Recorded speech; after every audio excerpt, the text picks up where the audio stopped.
The whispers started the day Florence Zimmerman was born, when a lightning strike set the barn ablaze and her mother died, bringing her into the world. By the time she turned 18 in the summer of 1882, the good people of Wheatland, Wyoming, had decided she was cursed, and they made sure she knew it every single day of her life. Florence stood at the counter of Henderson's general store, her coins counted carefully on the worn wood surface. The storekeeper, Mrs. Henderson, wrinkled her nose as if something foul had entered with the young woman. Behind Florence, two women grabbed their children and hustled them toward the door, whispering prayers under their breath. "That will be $2.15, Mrs. Henderson said, her voice clipped and cold. Florence looked down at her coins. "The sign says flour is $1 per sack. Not for you. For you it is more." Mrs. Henderson crossed her arms over her ample bosom. The bell above the door chimed, and Florence did not need to turn around to feel the shift in the room. The whispers grew louder. She closed her eyes briefly, gathering her strength. This was her life. This had always been her life. "I only have the exact amount for the regular price," Florence said quietly. "I need the flour to eat." "Then perhaps you should leave our town. Nothing good has happened here since you came into this world. 3 droughts, 2 floods, countless accidents. Just last week, the Miller boy broke his leg, and everyone knows it is because you looked at him." Florence felt the familiar sting of tears but refused to let them fall. She had learned long ago that tears changed nothing. "I will come back when I have more money." She turned to leave, keeping her eyes down as she always did.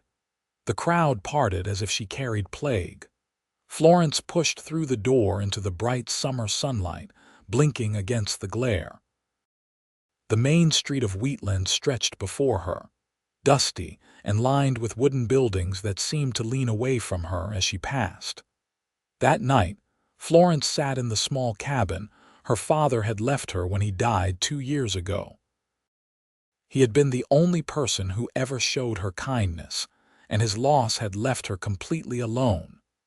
She ate the last of her beans and cornbread, calculating how many days she could survive on what little food remained.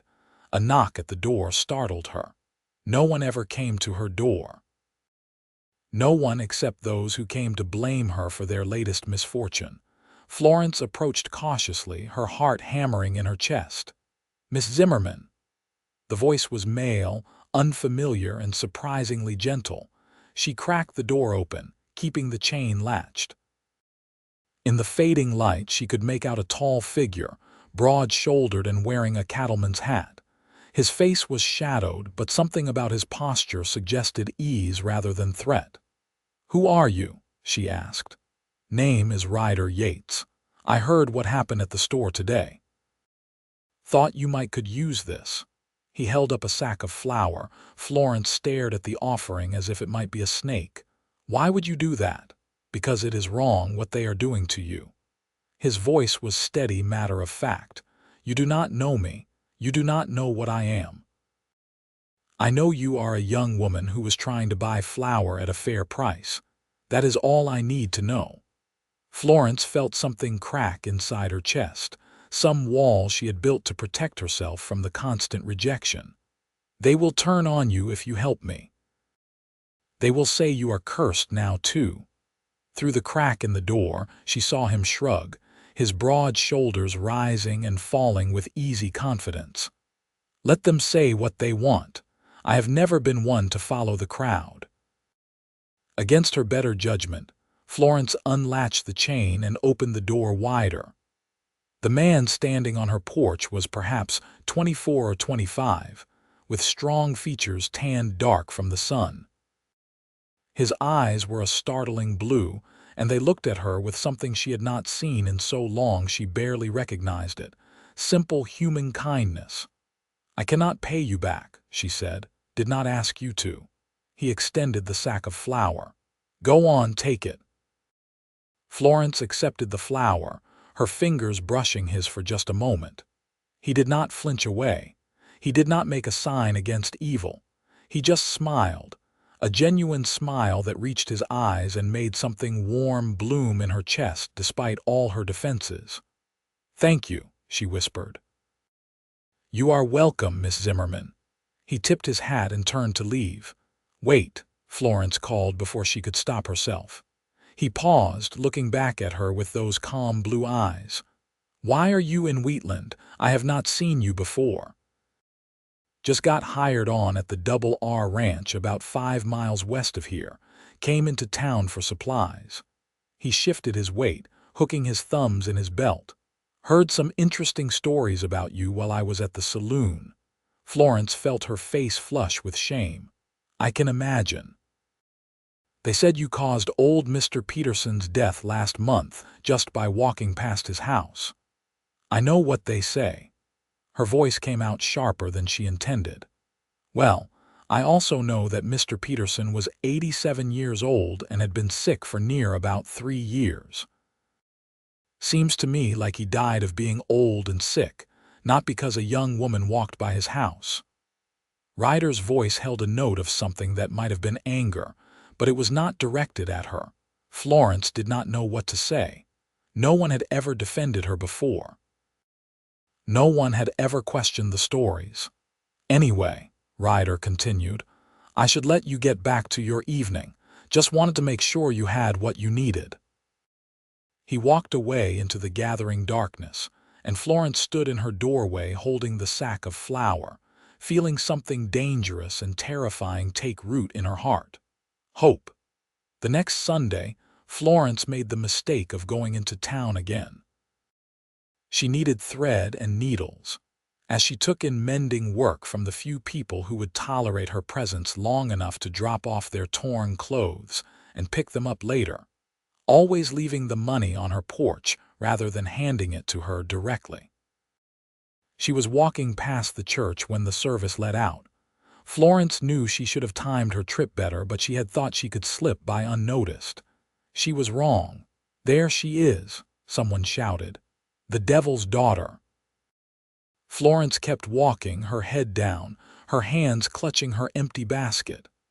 "My cow stopped giving milk after you walked past my property," a man yelled. "My wife lost our baby and it is your fault." Another voice joined in. The crowd began to gather around her, their faces twisted with anger and fear. Florence felt her heart racing, her breath coming in short gasps. This was worse than usual. The mob mentality was taking over, and she could see it in their eyes. They were looking for someone to blame for all their hardships, all their losses, and she was the perfect target. "Maybe we should drive her out of town," someone suggested. "Maybe worse than that," another voice called out. "Rid ourselves of the curse permanently." Florence backed up against the wall of the church, trapped. She looked around frantically for an escape route, but the crowd had her surrounded. She could see Mrs. Henderson at the front of the group, her face righteous with condemnation. The preacher stood on the church steps, doing nothing to stop his congregation from turning into a mob. "Now hold on just a minute."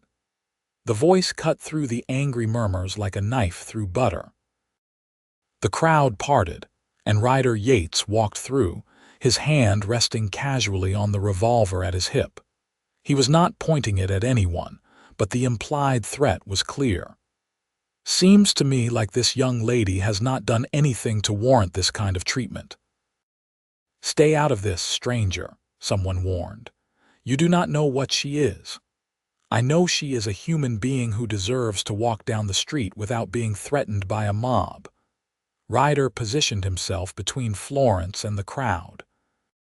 "And I know that blaming one young woman for every bit of bad luck that comes your way is about the most cowardly thing I have ever seen." "She is cursed," Mrs. Henderson screeched. "Everyone knows it. Her mother died the day she was born. Lightning struck the barn. It is a sign from God himself." Ryder turned his head slightly, his voice carrying across the crowd. "My mother died when I was born too. Lightning struck my grandmother's house the same day. You going to tell me I am cursed? Because I have had nothing but good fortune my whole life." The crowd fell silent, uncertain. Florence stared at Ryder's back, her heart pounding for an entirely different reason now. He was lying for her. He was protecting her with lies that could easily be disproven if anyone cared to check his story. "That is different," someone finally muttered, but the conviction had gone out of their voice. "How is it different?" Ryder challenged. "Because I am a man, because I am not from around here. Or because you need someone to blame for your troubles, and it is easier to pick on someone who cannot fight back." The preacher finally spoke up, his voice unctuous and false. "Mr. Yates, I understand you are new to our town, but there are things you do not understand. Florence Zimmerman has brought nothing but misfortune since the day she was born. It is documented. It is known. We do not threaten her out of cruelty, but out of a desire to protect our families." "Then protect them somewhere else," Ryder said coldly. "Because Miss Zimmerman is coming with me, and if anyone tries to stop us, we are going to have a problem." He turned and extended his hand to Florence. She looked at it, then at his face. His expression was calm, but his eyes were fierce. She placed her hand in his, feeling the calluses on his palm, the strength in his fingers as they closed around hers. "Come on," he said quietly. "Let us get you out of here." They walked through the crowd together, and no one tried to stop them. Ryder kept his body between her and the mob, his hand never leaving his gun. When they reached his horse, tied up outside the general store, he helped her mount first, then swung up behind her. "Where do you live?" he asked, his voice low near her ear.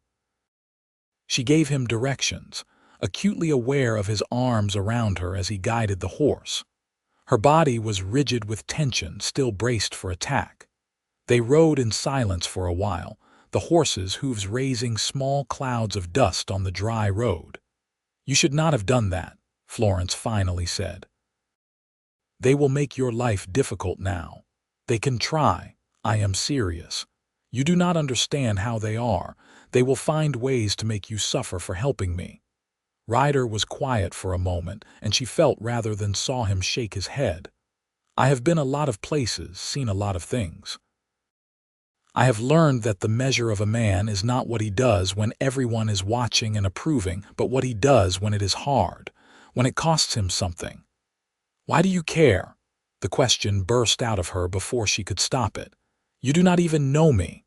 Maybe I would like to." Florence felt her breath catch. She did not dare hope that he meant what she thought he meant. "I am cursed. Everyone knows it. Everything I touch turns to ash." "Funny," Ryder said, and she could hear the smile in his voice. "I am touching you right now, and I feel luckier than I have ever felt in my life." They reached her cabin, and Ryder helped her down from the horse. The sun was high overhead now, beating down on them with relentless summer heat. Florence stood uncertainly, not sure what to say or do. Part of her wanted to invite him inside, but another part knew that would only make things worse for both of them. "Thank you," she said finally, "for what you did, for lying for me." "Who says I was lying?" Florence looked up at him sharply. "Your mother really died when you were born." "Yes." His face was serious now, the easy humor gone. "And yes, lightning struck my grandmother's house that same day, burned it right to the ground. But you said you have had good fortune." "I have, because I never let other people's superstitions define my life." He reached out and gently tilted her chin up so she had to meet his eyes. "And neither should you." His touch was gentle, his hand warm against her skin. Florence felt tears spring to her eyes and was angry at herself for the weakness. She had not cried in front of another person since her father died. "Hey now," Ryder said softly. "None of that. I am sorry. I just cannot remember the last time someone was kind to me. Besides my father, and he has been gone 2 years now." "Well, you better get used to kindness because I plan on being around a lot more." Florence pulled back, wrapping her arms around herself. "You should not. It will only bring you trouble. Maybe I like trouble." He smiled at her, that easy, confident smile that made her heart do strange things in her chest. "Besides, I already told you, I feel lucky around you." Over the next few weeks, Ryder proved he meant what he said. He came to visit Florence every few days, always bringing something with him. Fresh meat from a successful hunt, vegetables from the ranch garden, once even a book he thought she might like. They sat on her porch in the evenings, talking as the sun set and the sky turned shades of orange and pink. Florence learned that Ryder had grown up in Texas, the son of a rancher who had died when Ryder was 16. He had spent the last 8 years working his way across the West, learning everything there was to know about cattle, horses, and the land. He had come to Wyoming looking for a fresh start, a place to maybe settle down eventually. "What made you choose Wheatland?" Florence asked one evening, watching him whittle a piece of wood with a small knife. Heard the double R was looking for an experienced hand. "The owner, Mr. Russell, he is getting older and needs someone who can help run the place. It is good work, good pay, and the land here is beautiful." He glanced up at her, his blue eyes catching the last rays of sunlight. "Though I will admit, the scenery has gotten even better since I met you." Florence felt her cheeks warm. She was still not used to his compliments, his easy affection.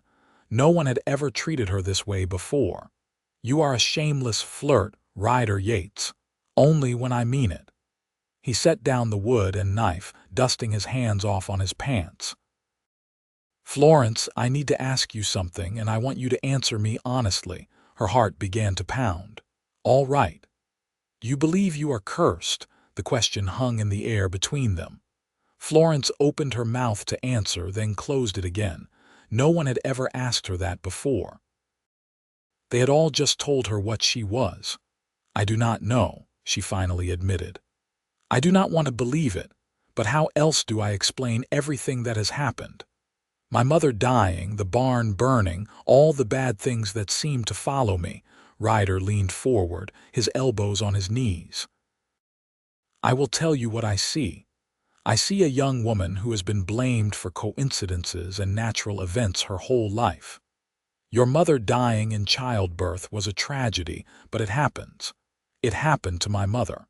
It happens to women all over the world every single day. The lightning strike was weather, not divine judgment. And all these other things people blame you for, I guarantee if we looked closely, we would find natural explanations. You make it sound so simple. Maybe because it is simple. People are afraid of what they cannot control.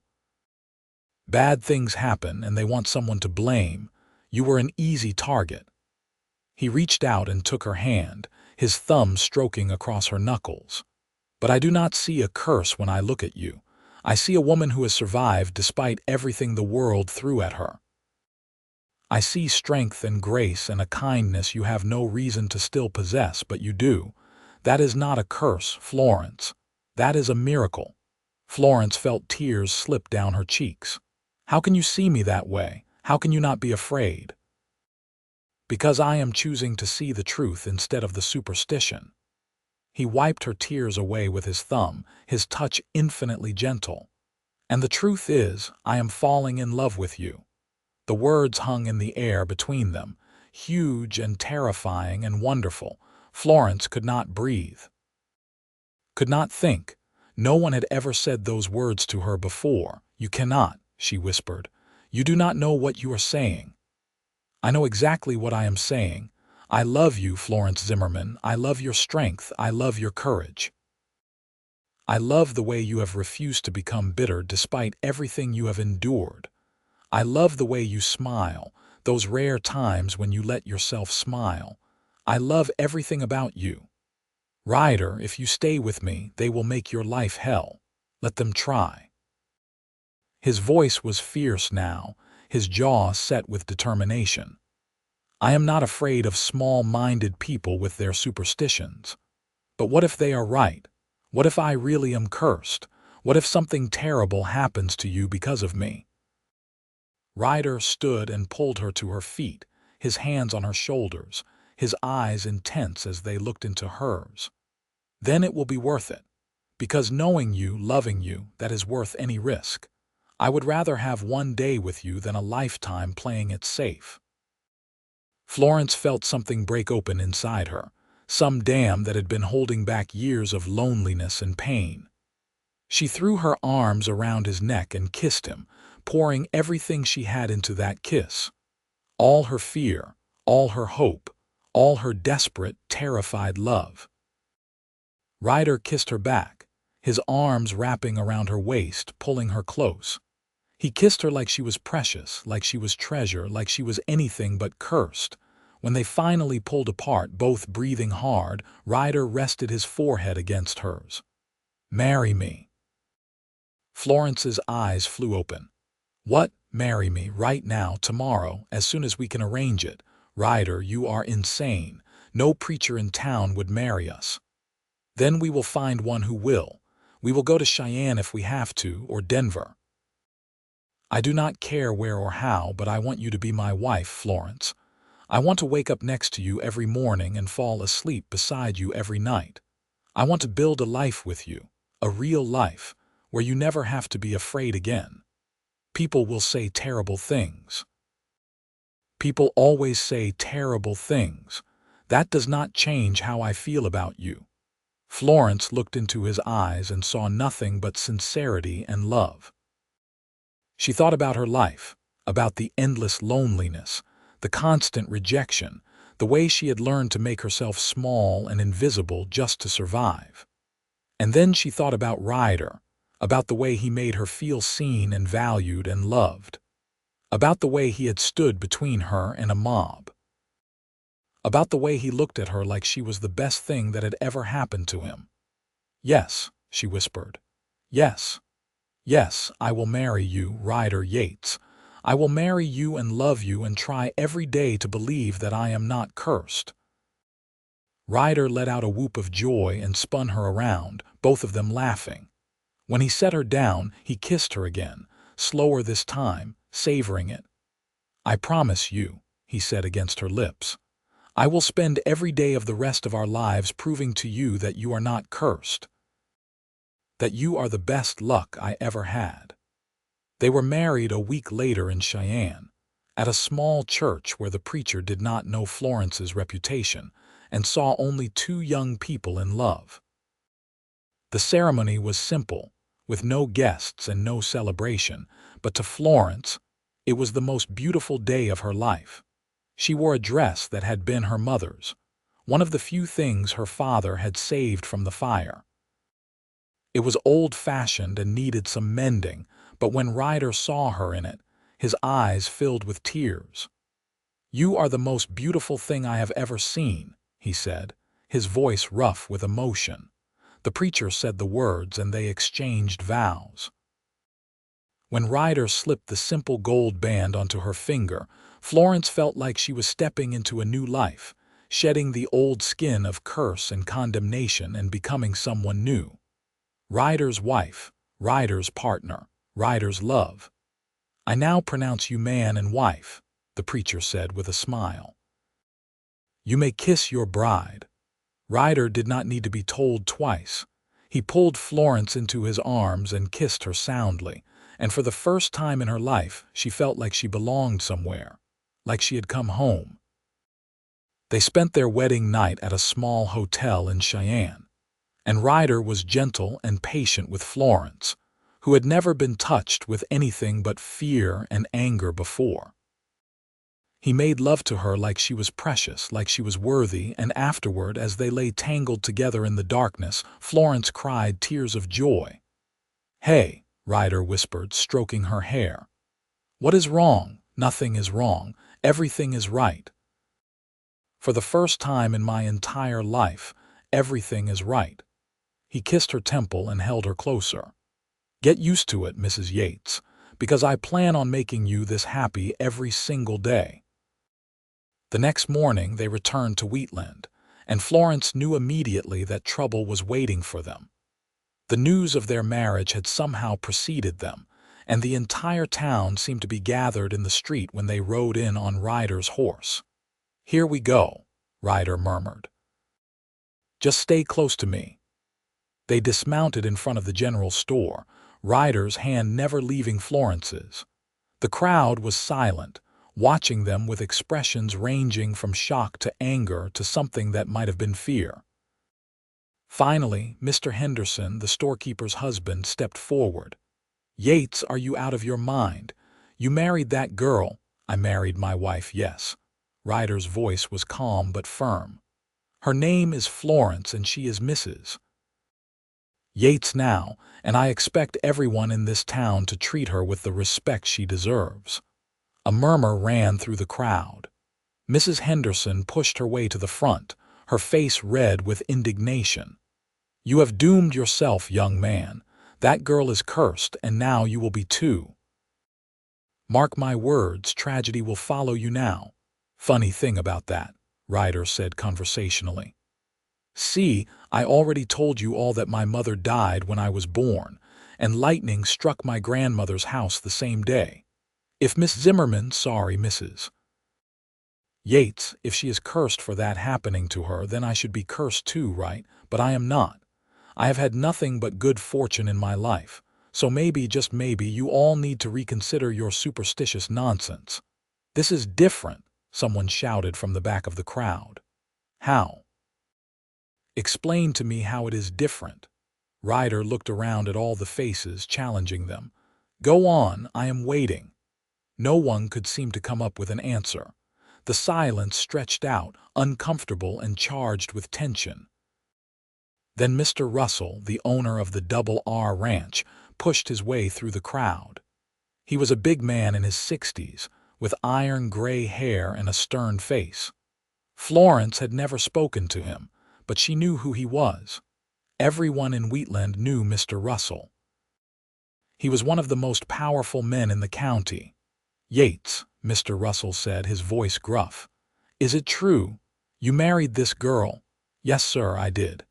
"Even knowing what people say about her, especially knowing what people say about her?" "Because what they say is nonsense, and someone needed to stand up and say so." Mr. Russell studied Ryder for a long moment, then looked at Florence.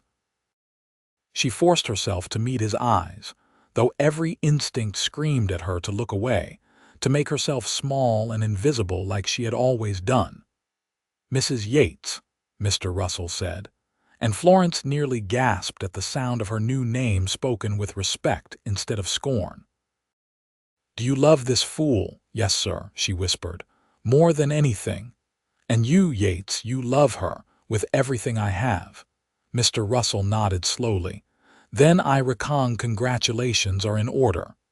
He extended his hand to Ryder, who shook it firmly. Then, to Florence's complete shock, Mr. Russell took her hand and kissed it, the gesture courtly and old-fashioned. "Welcome to Wheatland, Mrs. Yates. I hope you and your husband will be very happy together." The crowd erupted into confused chatter. Mrs. Henderson looked like she might faint. Mr. Russell turned to face the gathered townspeople, his expression stern.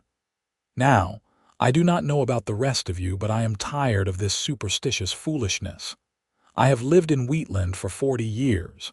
I have seen droughts and floods and accidents. That is life. That is what happens when you make your living off the land. It has nothing to do with this young woman and everything to do with nature and chance and sometimes pure bad luck."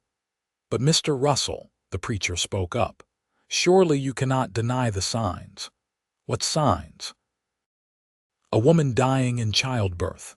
That happens all the time. Lightning starting a fire. That happens too. Cows going dry. That is nature. Broken bones. That is accidents.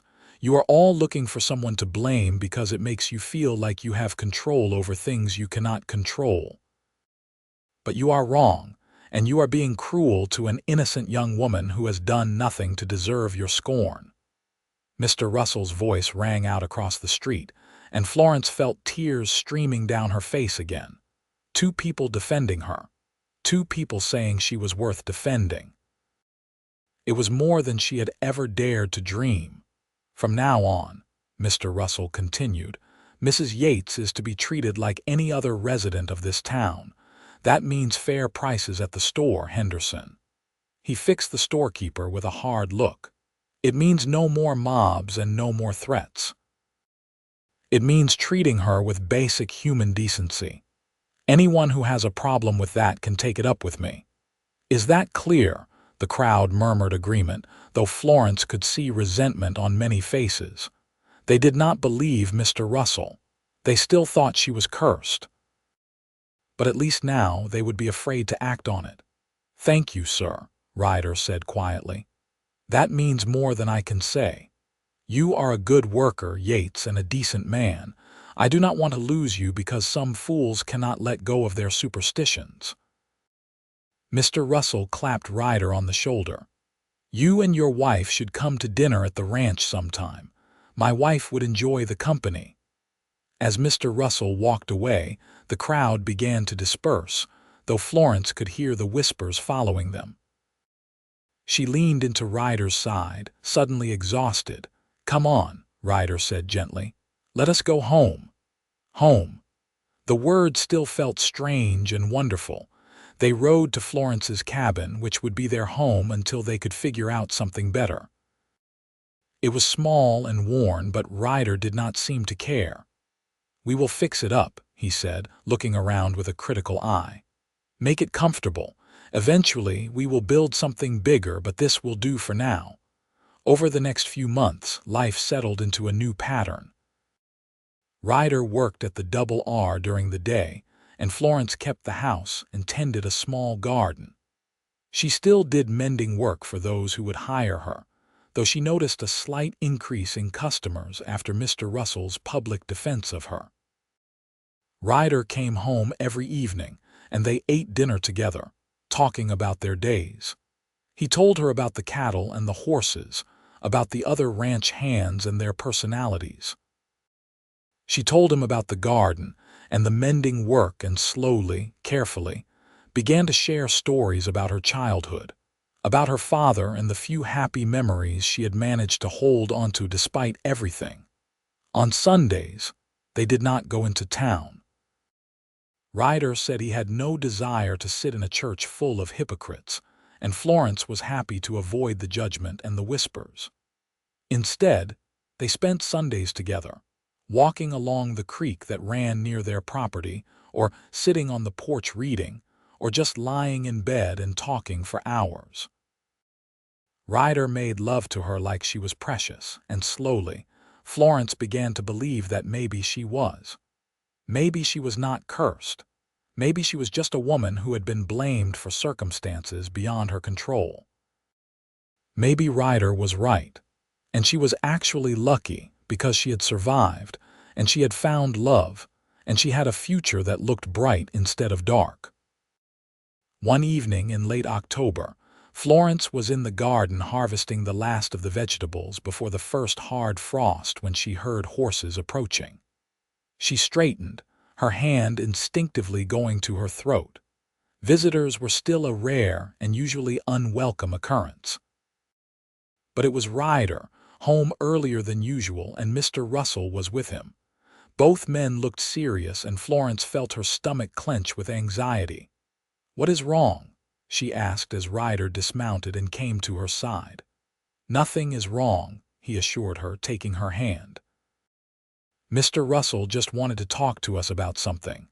The older man climbed down from his horse with a grunt. "Mrs. Yates, I hope you will forgive the intrusion." "Of course, Mr. Russell. Would you like to come inside? I can make some coffee." "That would be mighty kind of you."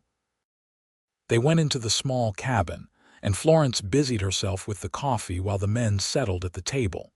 She could feel the tension in the air and had no idea what this was about. When the coffee was ready and they all had cups, Mr. Russell cleared his throat. "I will get right to it. I am getting old and I need help running the ranch. Yates here has proved himself to be one of the best workers I have ever had. Smart, dedicated, good with animals and men alike. I want to make him foreman." Florence looked at Ryder, who was trying to hide a smile. "That is wonderful." "There is more," Mr. Russell continued. "The foreman's house on the property has been empty since my last foreman retired and moved to California. It is a good-sized house, much bigger than this cabin. I would like you both to move into it. It comes with the position." Florence felt her breath catch. A real house. A position of respect and authority for Ryder. It was more than they had dared to hope for. "Mr. Russell, I do not know what to say," Ryder said quietly. "This is incredibly generous." "It is good business," Mr. Russell said gruffly. "I need someone I can trust to help me run the Double R. And you are that man, Yates. Your wife, being a fine woman who has been treated abominably by this town, has nothing to do with my decision." He paused, then added with a small smile, "Though I will admit, my wife is pleased at the prospect of having Mrs. Yates closer. She has been wanting to get to know her better." Florence felt tears pricking her eyes again. "Thank you, Mr. Russell. You have been kinder to me than I ever expected." "Just treating you like a human being, Mrs. Yates. Nothing more or less than you deserve." They moved into the foreman's house a week later. It was indeed much larger than the cabin, with 2 bedrooms, a proper kitchen, and even a small parlor. Florence walked through the rooms in a daze, touching the walls, the furniture, hardly daring to believe this was real. "What do you think?" Ryder asked, coming up behind her and wrapping his arms around her waist. "I think I am dreaming." "You are not dreaming. This is our life now. This is our home." Florence turned in his arms and kissed him. "I love you, Ryder Yates. I love you so much it scares me. Good scared or bad scared? Good scared. The kind of scared that comes from having something precious you are afraid to lose." "You are not going to lose me," he promised. "I am not going anywhere." True to Mr. Russell's word, his wife, Margaret, came to call a few days after they moved in. She was a plump, cheerful woman in her late 50s who swept into the house with a basket of baked goods and a warm smile. "Mrs. Yates, oh, let me look at you. Goodness, you are just as pretty as my husband said. And this house, you have already made it so homey. I just knew you would be perfect here." Florence was overwhelmed by Margaret's enthusiasm, but found herself warming to the older woman's genuine kindness. They spent the afternoon drinking tea and talking, and for the first time since her father died, Florence felt like she had a friend. Margaret did not tiptoe around Florence's reputation. Instead, she addressed it head-on. "I want you to know that I think the way people have treated you is shameful. Absolutely shameful. I am sorry I did not say something sooner. I should have stood up for you years ago. You did not know me. That is no excuse. We should stand up for what is right even when it is hard, especially when it is hard." Margaret reached across the table and squeezed Florence's hand. "But I am saying something now. You are welcome in our home anytime, and I hope you will consider me a friend." "I would like that very much," Florence whispered. As winter settled over Wyoming, Florence and Ryder settled into their new life. Ryder thrived in his position as foreman, and the ranch hands respected him. Florence made friends with Margaret and a few other women who were willing to look past the old superstitions. But not everyone in Wheatland was ready to let go of their beliefs. There were still people who crossed the street when they saw Florence coming. Still people who made signs against evil when she passed. Still whispers that followed her wherever she went. Ryder tried to shield her from the worst of it, but Florence knew it hurt him to see people treating his wife with such contempt. She did her best to be strong, to not let the whispers and the stares get to her, but some days were harder than others. One particularly cold day in January, Florence was in town buying supplies when she overheard 2 women talking in the next aisle of the general store. "Did you hear? The Mitchells lost 3 calves last night, froze to death in the storm." "I am not surprised." Ever since she moved to the Russell place, their luck has been terrible. Someone should do something, before her curse spreads further. Florence set down the can of beans she had been holding, her hands shaking. She knew she should ignore them. She knew their words said more about them than about her. But the old fear was still there, lurking just beneath the surface. The fear that maybe they were right. Maybe she really was cursed. She left the store without buying anything, walking quickly back to where she had tied the horse. She just wanted to go home, to hide away where no one could look at her with fear and disgust. Mrs. Yates, Florence turned to see Margaret Russell hurrying toward her, her face flushed from the cold. "I saw you leave the store looking upset. Is everything all right?" Florence tried to smile, but it wobbled and fell apart. "I am fine, just tired." Margaret studied her face, then took her arm. "Come with me, we are going to have a talk." She steered Florence to a small restaurant on the main street, the kind of place Florence had never been allowed to enter before. Margaret pushed through the door, pulling Florence with her, and commandeered a table by the window. "2 coffees, please," she told the startled waitress. "And 2 slices of pie." When the waitress hesitated, looking at Florence with uncertainty, Margaret fixed her with a stern look. "Is there a problem?" "No, madam. No problem at all." They sat in silence until the coffee and pie arrived. Then Margaret leaned forward and spoke quietly but firmly. "Now I want you to tell me what happened in the store." Florence repeated what she had heard, her voice barely above a whisper. Margaret's expression grew stormy. "Those ignorant, small-minded fools," she muttered. "The Mitchells lost calves because we had a terrible storm last night. It happens. It has nothing to do with you." "But what if they are right?" Florence heard herself asking. "What if I really am cursed? What if being near me is dangerous?" "Stop that right now." Margaret's voice was sharp. "You listen to me, Florence Yates. You are not cursed. You are a lovely young woman who has endured more than anyone should have to endure, and you have come through it with grace and kindness intact. That is not a curse. That is strength. Ryder says the same thing. Your husband is a wise man. You should listen to him." Margaret reached across the table and took Florence's hands in her own. "I know it is hard to let go of the things people have told you your whole life, but you have to try. Because as long as you believe you are cursed, they win. They keep their power over you. But the moment you reject their lies, the moment you claim your own truth, you are free." Florence felt tears sliding down her cheeks. "I want to believe you, I want to believe Ryder, but it is so hard." "I know, dear, but you do not have to do it alone. You have people now who love you and believe in you. Let us help carry the burden until you are strong enough to set it down yourself." They finished their coffee and pie, and Margaret walked Florence back to her horse. As Florence rode home, she thought about what Margaret had said. About choosing her own truth.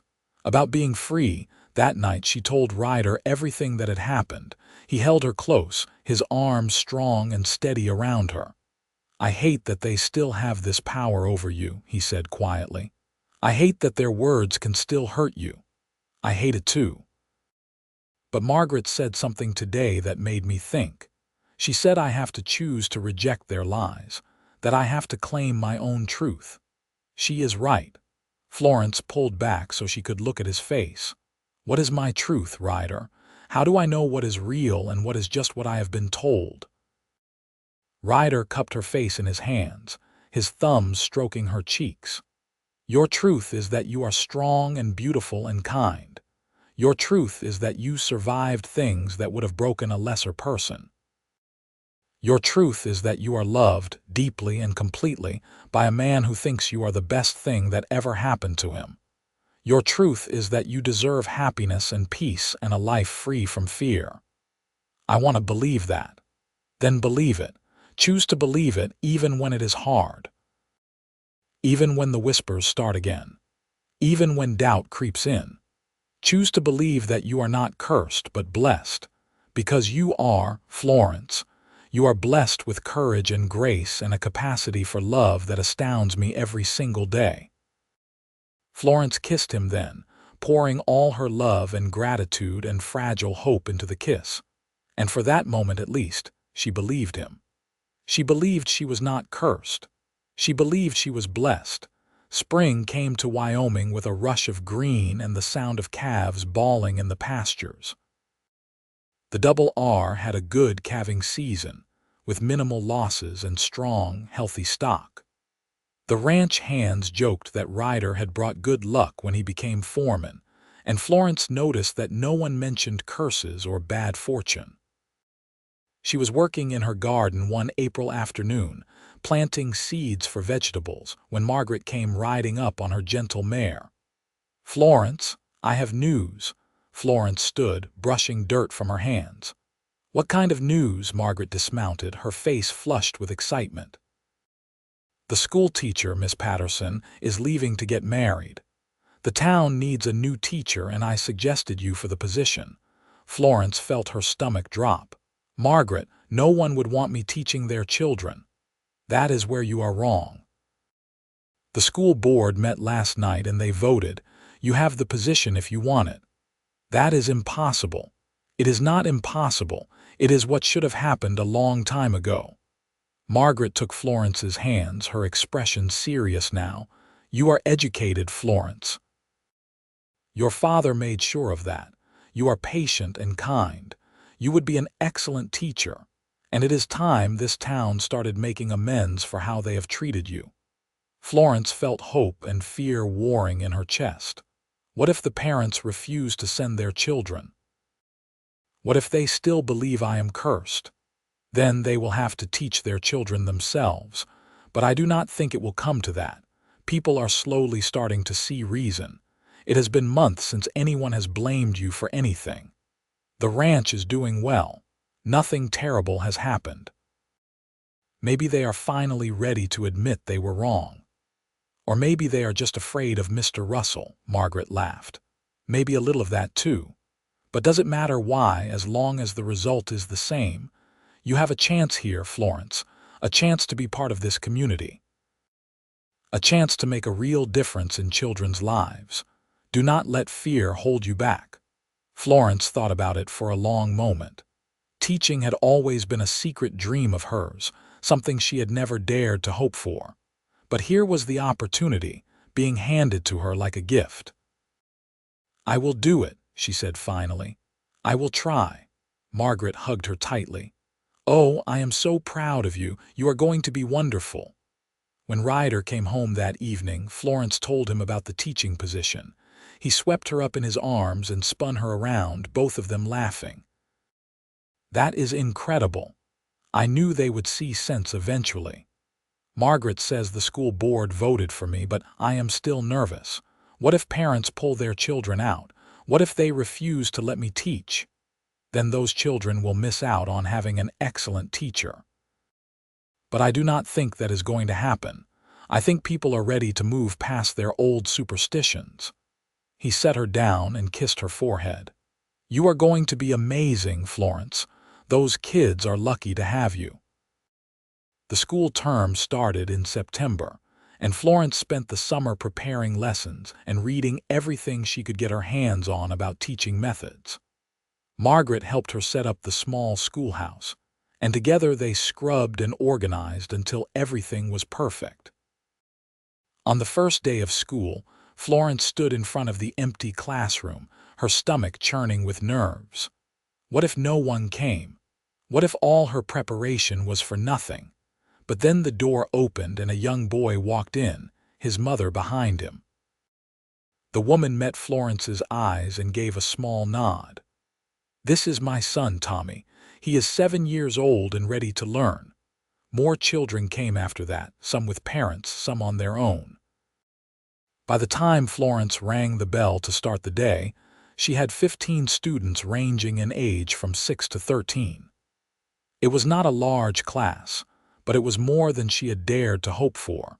She taught them reading and writing, arithmetic and geography. She read them stories and helped them with their letters.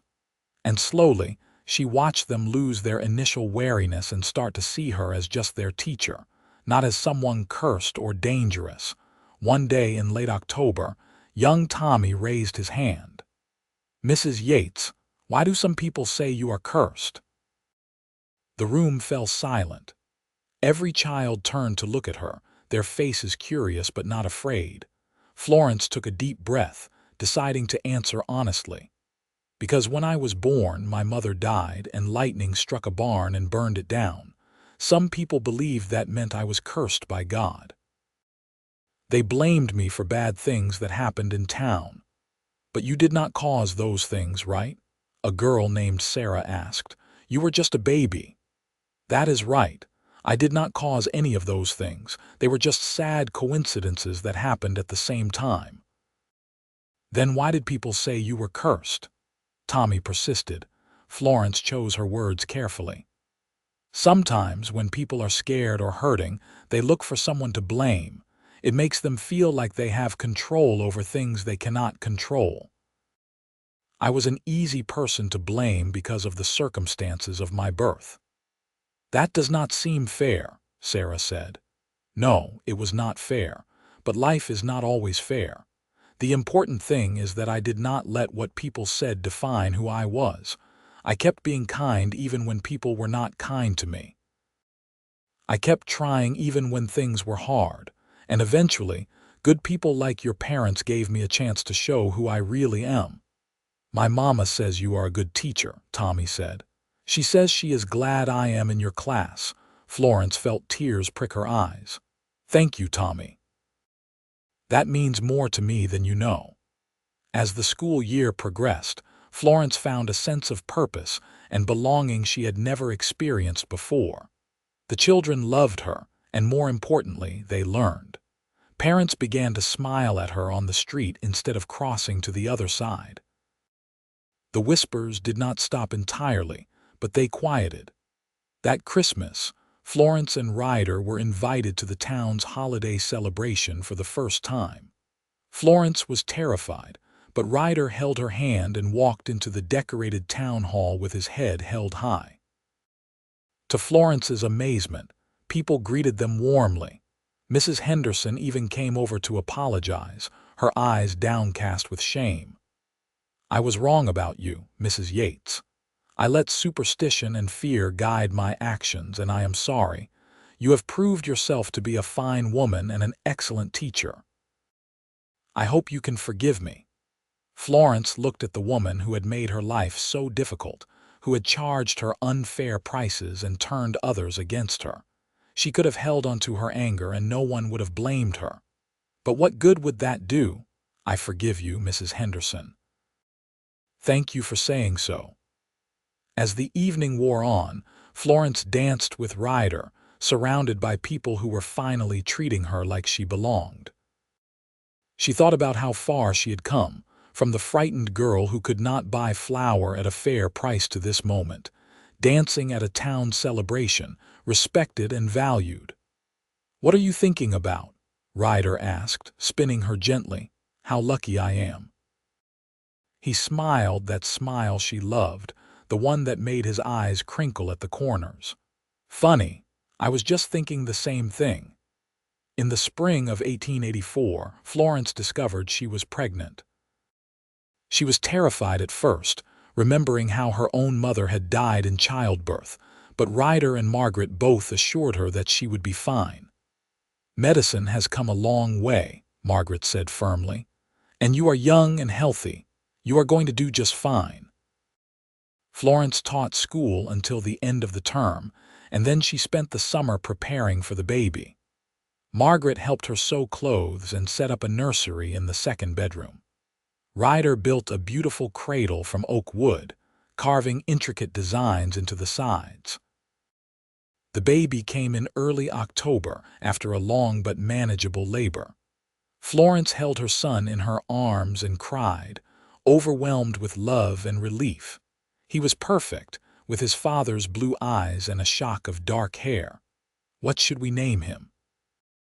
Ryder asked, sitting beside her on the bed, one finger gently stroking the baby's tiny hand. Florence thought about all the people who had helped her get to this moment, all the kindness and support. "I would like to name him Russell after Mr. Russell, if that is all right with you." "I think that is perfect." When Margaret came to visit the next day, she cried happy tears at the honor. Mr. Russell himself came later, looking both pleased and embarrassed. "You did not have to do that," he said gruffly, but Florence could see the emotion in his eyes. "You gave us a chance when no one else would. You stood up for me when no one else dared. It would be an honor for our son to carry your name." Little Russell was a healthy, happy baby who seemed to bring joy wherever he went. The whispers about curses died completely. How could anyone claim Florence was cursed when she had such a beautiful family, such a good life? Florence returned to teaching the following school year, bringing baby Russell with her. The children loved having a baby in the classroom, and the older girls helped her care for him during lessons.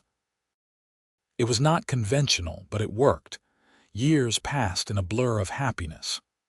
Russell grew into a bright, energetic boy who loved horses and books in equal measure.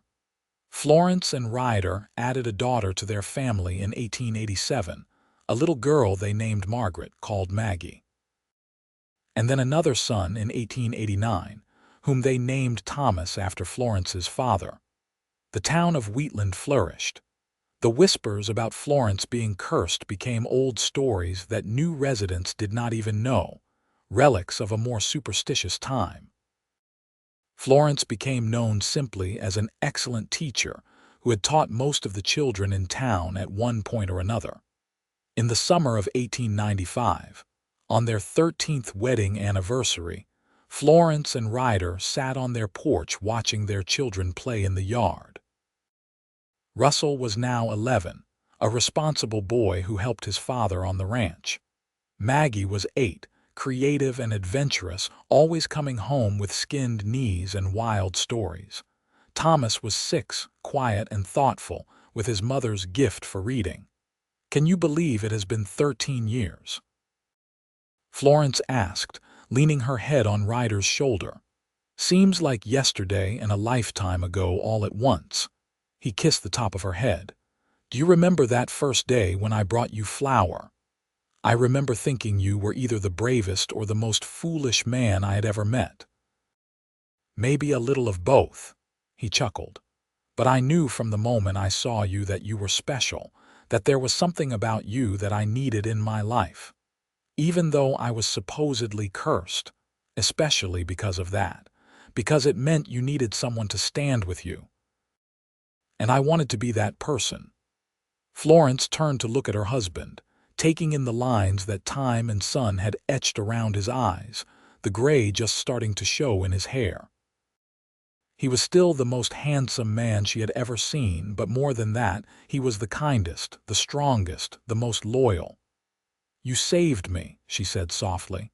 "No," Ryder corrected, taking her hand.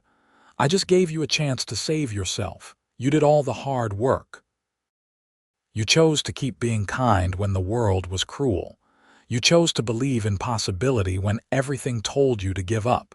You chose to love me even though it would have been safer to push me away. You saved yourself, Florence. I just had the good sense to stand beside you while you did it." Florence felt tears slip down her cheeks, but they were happy tears. "I love you, Ryder Yates. I have loved you from the moment you handed me that sack of flour and looked at me like I was worth something. You are worth everything. You always were." They sat in comfortable silence for a while, watching the sun set over the Wyoming hills, painting the sky in shades of gold and pink. The children's laughter echoed across the yard, a sound that never failed to fill Florence's heart with joy. "Mama, Papa." Maggie came running up to the porch, her braids flying behind her.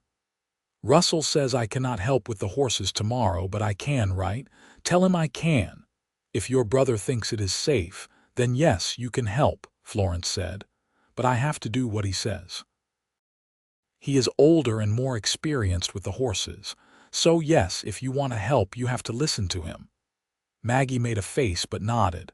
Fine, but one day I am going to know just as much about horses as Russell does. I do not doubt it for a second, Ryder said with a grin. Maggie ran back to her brothers, already arguing about horses and who knew what. Florence laughed and shook her head. She is going to be a handful when she gets older. She is a handful now, Ryder said. I wonder where she gets it from. Definitely from you. From me. I am the very picture of calm and reasonable behavior. Florence laughed, the sound light and free. There had been a time when she never laughed, when joy seemed like something that belonged to other people. But now, laughter came easily. Happiness was as natural as breathing. You know what I was thinking about the other day, Florence said. I was thinking about how the town used to call me cursed, how they said I brought bad luck to everyone around me. That was a long time ago, I know, but I was thinking about it because I realized something. They were wrong about the curse, but they were right about one thing. I did change everyone around me. I changed you. I changed the children I taught. I changed the way people in this town thought about superstition and fear. I did bring change, just not the kind of change they expected. Ryder smiled and pulled her closer.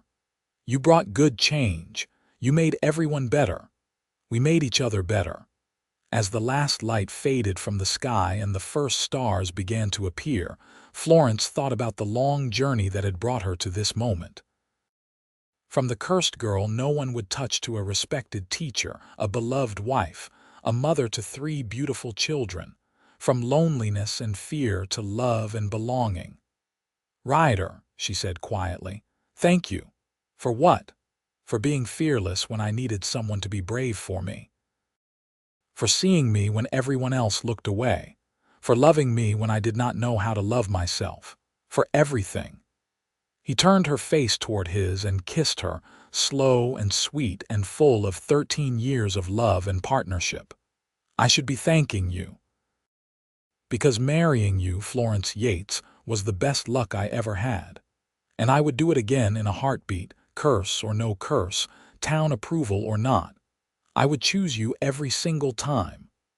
Florence rested her head against his chest, listening to the steady beat of his heart. In the distance, she could hear her children still playing, their voices carrying on the evening breeze. Around her was the home they had built together, filled with love and laughter and memories. Beneath her was the land that had finally accepted her, the town that had finally embraced her. She thought about the girl she had been, scared and alone, believing the lies people told about her. That girl would never have imagined this life was possible. But it was possible, and it was real, and it was hers. They called her cursed. They said she brought bad luck to everyone she touched. They were wrong. Ryder had been right all along. She was not cursed. She was blessed, blessed with the strength to survive, blessed with the courage to hope, blessed with a love that had transformed both their lives. And as the stars wheeled overhead and the children finally came inside, tired and happy, Florence knew with absolute certainty that every hardship, every whisper, every moment of pain had been worth it to arrive at this perfect moment of peace and contentment. The years continued to roll by like the seasons, each one bringing its own joys and challenges. Russell grew tall and strong, eventually taking on more responsibilities at the Double R Ranch. He was a natural with horses, patient and intuitive, and Mr. Russell often said he reminded him of Ryder at that age. Maggie, true to her word, became an expert horsewoman by the time she was 14. She could outride most of the ranch hands and was not afraid to prove it. She also showed a talent for teaching, often helping her mother in the schoolhouse with the younger children. Florence suspected that Maggie might take over the teaching position one day, though her daughter had also expressed interest in becoming a veterinarian, an ambitious goal for a young woman, but one Florence encouraged wholeheartedly. Thomas, the quiet one, surprised everyone by developing a passion for medicine. He spent hours reading every book on anatomy and healing he could get his hands on. When the town doctor, old Dr. Morrison, saw the boy's dedication, he began taking Thomas with him on his rounds, teaching him everything he knew. In the spring of 1898, Margaret Russell passed away peacefully in her sleep. The whole town mourned her loss, but no one felt it more keenly than Florence. Margaret had been her first real friend, her champion when she needed one most. The funeral was attended by everyone in Wheatland, and people from neighboring towns as well. Margaret had touched many lives with her kindness and generosity. Florence stood at the graveside, holding Ryder's hand, tears streaming down her face. Mr. Russell looked older suddenly, diminished by grief. After the service, Florence went to him and hugged him tightly.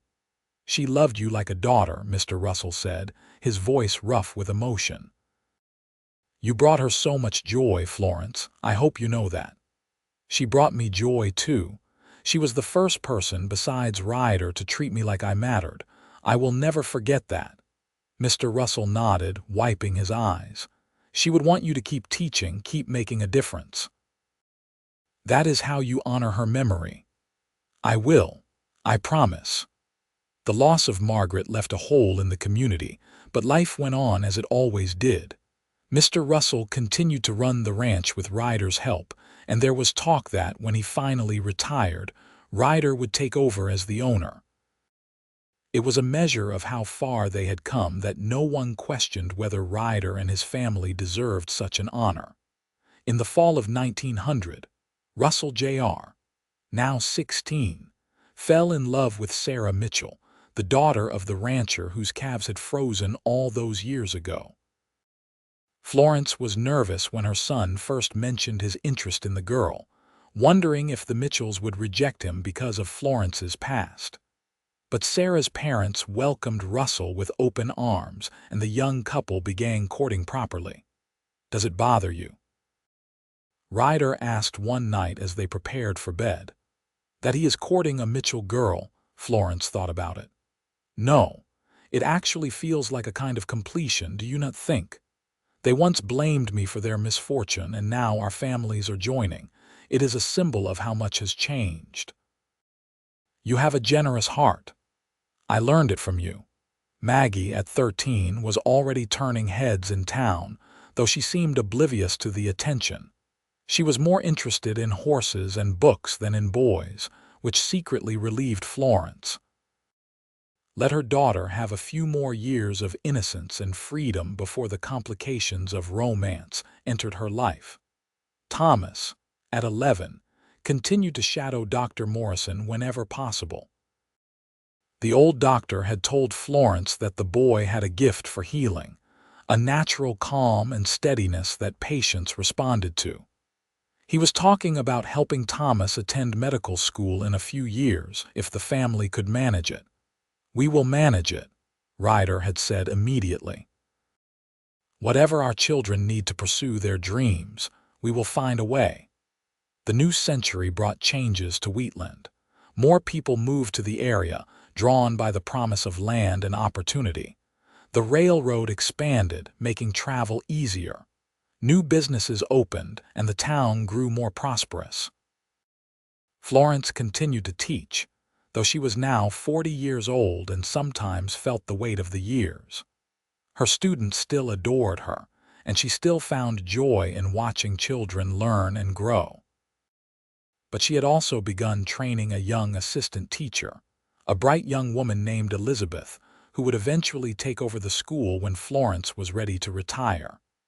In 1902, Russell Jr. proposed to Sarah Mitchell, and the whole town celebrated. The wedding was planned for June, and Florence threw herself into preparations, grateful to have such a joyful event to focus on. The wedding day dawned bright and clear, perfect weather for a celebration. Sarah looked beautiful in her white dress, and Russell Jr. looked so much like his father had at that age that Florence had to wipe away tears. The ceremony was held at the church, the same church where people had once gathered in an angry mob against Florence. But today, there was only joy and love. At the reception, held at the Double R Ranch, Florence danced with her son, her heart full to bursting. "I am so happy for you, Russell," she said, looking up at the young man who had once been her tiny baby. "Thank you, Mama, for everything, for being the best mother I could have asked for showing me what strength and kindness look like, for loving Papa and making our home a place of happiness. You are going to make me cry. You are already crying." Florence laughed through her tears. "I love you, my sweet boy. I love you too, Mama." Later, as the sun set and the party continued, Ryder pulled Florence aside. They walked to a quiet spot overlooking the ranch lands, the sounds of celebration fading behind them. "Hard to believe our oldest is married," Ryder said, his arm around her waist. "I know. It seems like just yesterday I was holding him as a baby, terrified I would not know how to be a mother. You are a wonderful mother. You are a wonderful mother." Florence leaned into his embrace, comfortable and familiar after 20 years of marriage. "Do you ever think about how different our lives could have been? If you had not brought me that flower, if you had not stood up to the mob, sometimes. But only to be grateful that I did. Because this life, this right here, is everything I ever wanted. You are everything I ever wanted. Even though I was cursed." She was teasing now, the old fear long since conquered. "Especially because of that. Because it meant I got to be the one to prove everyone wrong. I got to be the one to stand beside you and watch you blossom into the incredible woman you always were underneath all those lies they told you." Florence turned in his arms and kissed him, tasting wine and wedding cake and the sweetness of a love that had endured through everything. "You know what I realized today, watching our son get married, seeing all these people celebrating with us, people who once would have driven me out of town? What is that? I realized I am not just not cursed. I am actively blessed. I have been blessed beyond measure. I have you, our beautiful children, friends, a purpose, a community that values me. I have everything I could ever want. You deserve all of it and more. We deserve it. We built this life together." They stood there as the last light faded from the sky, holding each other, listening to the sounds of joy drifting on the breeze. 20 years ago, Florence had been alone and afraid, believing the worst about herself because everyone else did. But she had found courage and love, and a man brave enough to stand beside her no matter what anyone else thought. She had learned that curses were just stories people told when they were afraid. That luck was not something that happened to you, but something you created through your choices and your refusal to give up. That love was the most powerful magic of all, transforming not just individuals but entire communities. As they walked back to the party hand in hand, Florence looked at the faces illuminated by lantern light. These were her people now. This was her home. And it had all started with a fearless cowboy who saw past the lies to the truth beneath. "Ryder," she said, squeezing his hand. "Yes. Thank you for being my best luck." He smiled at her, that same smile that had captured her heart 2 decades ago. "Right back at you, Mrs. Yates. Right back at you." The years continued their gentle march forward.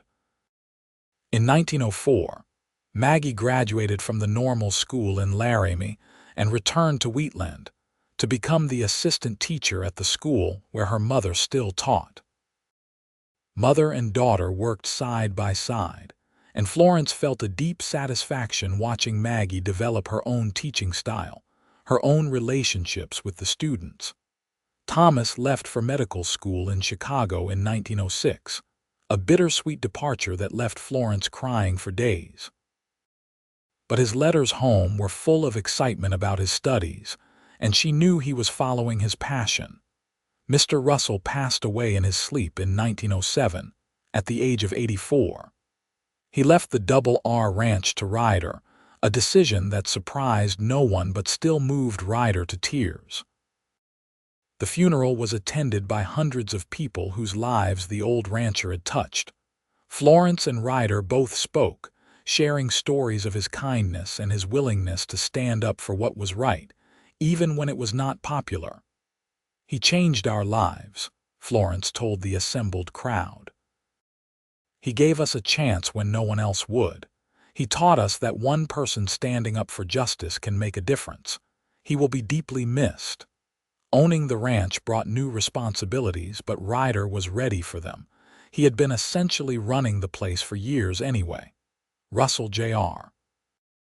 and Sarah, who now had 2 small children of their own, moved into the foreman's house that Florence and Ryder had once occupied, and Russell Jr. took on more of the day-to-day operations. Florence finally retired from teaching in 1910 at the age of 48. It was time, she knew. Her eyes were not as sharp as they once were, and standing all day tired her more than it used to. Maggie was more than ready to take over as the head teacher, and Florence was content to become the beloved retired schoolmarm who everyone remembered fondly. She spent her retirement years working in her garden, visiting with her grandchildren, and writing down the story of her life. She wanted her grandchildren and their children to know what had happened, how their grandmother had been called cursed, but had overcome it all through courage and love. Thomas came home in 1912, newly graduated as a doctor, and set up a practice in Wheatland. Dr. Morrison had finally retired, and the town needed a new doctor. Thomas quickly proved himself as skilled and compassionate, and Florence felt a surge of pride every time she heard someone praising her quiet son's medical abilities. On their 30th wedding anniversary in 1913, Florence and Ryder threw a big party at the ranch. It seemed like the entire town came to celebrate with them. Russell Jr. and Sarah were there with their 3 children. Maggie, now 26, had finally fallen in love with a schoolteacher from Cheyenne and brought him to meet the family. Thomas came with a lovely young nurse named Patricia who worked with him at his practice. As Florence looked around at all the people gathered to celebrate, at the children running and playing, at the friends and neighbors who had become like family, she felt overwhelmed with gratitude. When it came time for toasts, Ryder stood up, his hand shaking slightly as he raised his glass. He was 51 now, his hair more gray than black, his face weathered by years of outdoor work. But to Florence, he was still the most handsome man in the world. 30 years ago, Ryder began, his voice carrying across the gathered crowd, I met a young woman who everyone said was cursed.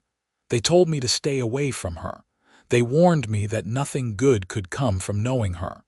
They said I was a fool. The crowd chuckled, and Ryder smiled. And maybe I was a fool. But if so, I am the happiest fool who ever lived. Because that supposedly cursed young woman became my wife, the mother of my children, my partner in every way that matters.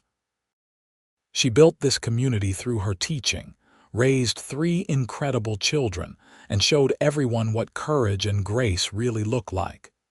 He turned to Florence, his eyes shining with tears.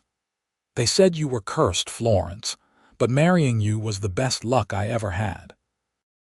It is still the best luck I have. Every single day with you is a gift. Here is to 30 more years. Hear, hear, the crowd shouted, raising their glasses. Florence stood and went to Ryder, kissing him as everyone cheered. When she pulled back, she saw that he was crying, something he rarely did. I love you, she whispered. I love you more. Impossible. They held each other as the party continued around them, 2 people who had found each other against all odds and built a life more beautiful than either had dared to imagine. The next morning, Florence woke early and slipped out of bed quietly so as not to wake Ryder. She made coffee and took her cup out to the porch, watching the sun rise over the Wyoming hills. The air was cool and fresh, promising another beautiful day. She thought about the frightened 18-year-old girl she had been, so convinced she was cursed that she could barely look people in the eye. That girl would not recognize the woman she had become. That girl could never have imagined this life, this peace, this joy. "You are up early." Ryder came out onto the porch, his own cup of coffee in hand. His hair was mussed from sleep, and he was wearing the old robe she had made him years ago, but he settled into the chair beside her with a satisfied sigh. "I wanted to watch the sunrise. It is a good one." They sat in comfortable silence, sipping their coffee, watching the world wake up. After a while, Florence spoke. "You remember what you said to me that first night when you brought the flower?" "I said a lot of things that night. You said you had never been one to follow the crowd." Ryder smiled. "I remember. That was when I first thought I might be able to love you, because you were willing to stand alone if it meant doing what was right. I was not standing alone. I was standing with you." Florence reached over and took his hand, their fingers intertwining with the ease of 3 decades of practice. "We have had a good life, have we not? The best life. Better than I ever dreamed possible. No regrets. Not a single one. You." Florence thought about it, really considered the question. There had been pain, certainly. Years of loneliness and rejection before Ryder came along. The loss of her father, of Margaret, of Mr. Russell. The normal sorrows and struggles that every life contained, but regrets. Things she wished she could change. "No," she said finally. "No regrets, because all of it, even the hard parts, led to this, to us, to our family, to this perfect moment right here." They finished their coffee as the sun climbed higher in the sky, painting the world in shades of gold. In the distance, they could hear the sounds of the ranch waking up.